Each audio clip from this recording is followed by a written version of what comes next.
class 8 and I am here to tell about the nervous system of our body. First of all, human is a multicellular animal and it has many organs in its body. So, it needs coordination to maintain the activities and to do the daily activities. So, they need coordination. Example for walking and running. Nervous system coordination.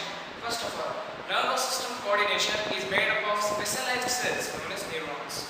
They receive stimuli from environment and change it into electrical impulses process known as transduction. They also receive the stimuli from the environment and also they gain it the specialized cells or modified cells as known as receptors. They are also capable of giving impulses as well as taking. They give impulses as receptors and modified neurons. Now, the body part of a neuron. The body part of neuron consisting of a main part known as cytosol. The thread-like structure or wire-like extension known as axon. And side-by-side threads are known as dendrons or dendrites. Now, the end of the axon is known as synaptic nodes. And when a nerve cell sends an impulse to another dendrite, it sends through electrical impulses from synaptic nodes to dendrites. The distance between them is known as synapse. They send these electrical impulses through a chemical hormone known as acetylcholine. Now we'll move on to neurons and its parts. Neurons.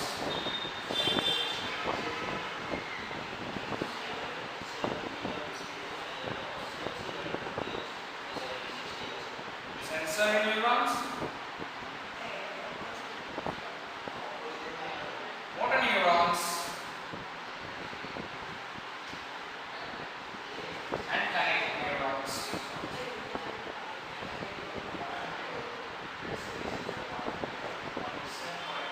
First of all, sensory neurons, they take the impulses from the glands and muscles from other parts to the brain and spinal cord. Motor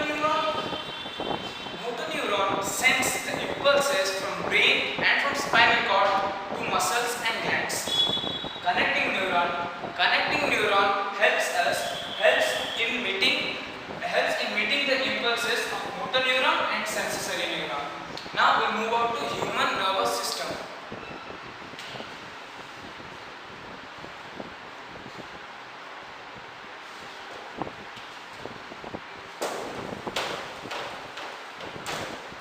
Human nervous system. Before going to that, I would like to tell you a thing. There are about 45 miles of nerves running in our body. Now we'll move out to human nervous system. Human nervous system is classified into three types. They are CNS, PNS, and ANS. CNS stands for central nervous system, PNS for peripheral nervous system, and ANS for autonomic nervous system. Now, before going to brain, I would like to tell you, brain is the delicate organ of the nervous system, and brain is a grayish and a big ball that is enclosed in a skull known as cranium. Brain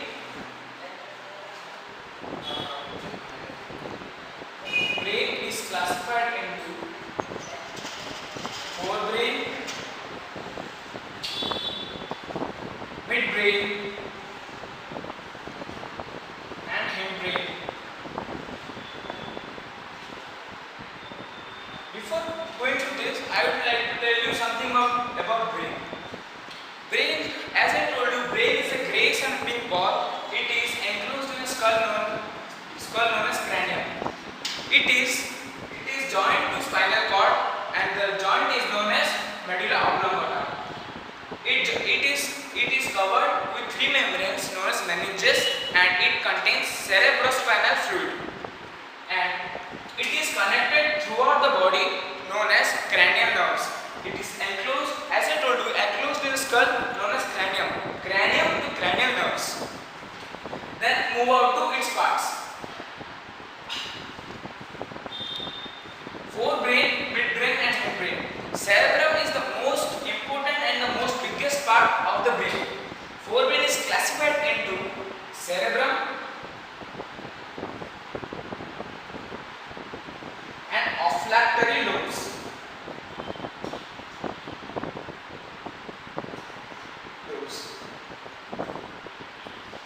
Olfactory lobes are again divided into thalamus and hypothalamus.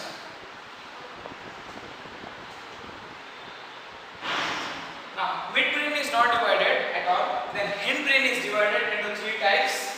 They are cerebellum,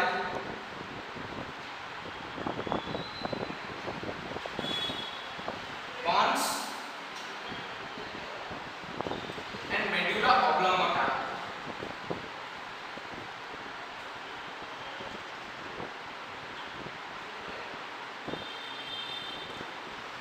Cerebrum. As I told you, cerebrum is the most biggest part and it is the biggest part of the brain. It consists of two matter muscles. One is white matter muscle,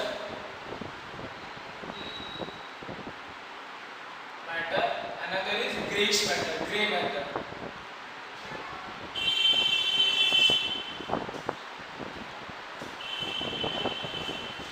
White matter. White matter muscle consisting of axons and dendrites and known as cerebral medulla. Gray matter is above the white matter and it is consisting of neurons and nerve cells which are known as cerebral cortex. Now move out to brain and its parts. Before going to that, I will like to tell you a thing.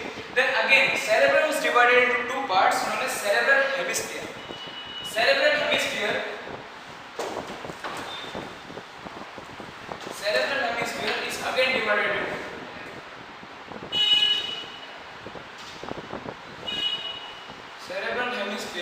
is again divided into four types. These all are lobes. First is parietal lobe, occipital lobe, frontal lobe and temporal lobe.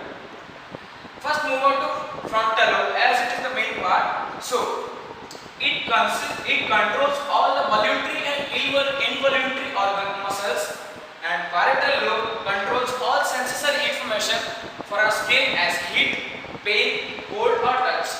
Now occipital lobe controls the sense of hearing, and temporal lobe consisting of hearing and occipital lobe for vision.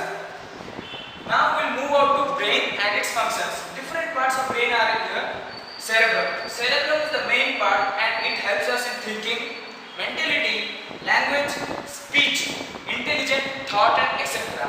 Olfactory lobes for hearing and for vision. Thalamus for directing the impulses from brain to other organs and from other organs to the brain. Hypothalamus for regulates body temperature and helps as a center of hunger and thirst. Now move on to cerebellum. Cerebellum helps us, it maintains a postural balance and it controls the finest muscles while writing and playing music.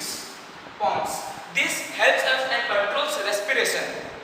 Medulla oblongata is the center for the cardiac and respiration. It helps us, it is the center for vomiting, sneezing, coughing. Thank you. And now I will tell you a thing. Pituitary gland is also present. It helps us in regulation of our growth for the sense of auditory nerve and vision nerve and etc. Also midbrain is here. Midbrain, which helps us and controls the wakefulness and sleep of a person. I think you understood everything. Thank you for listening my talk.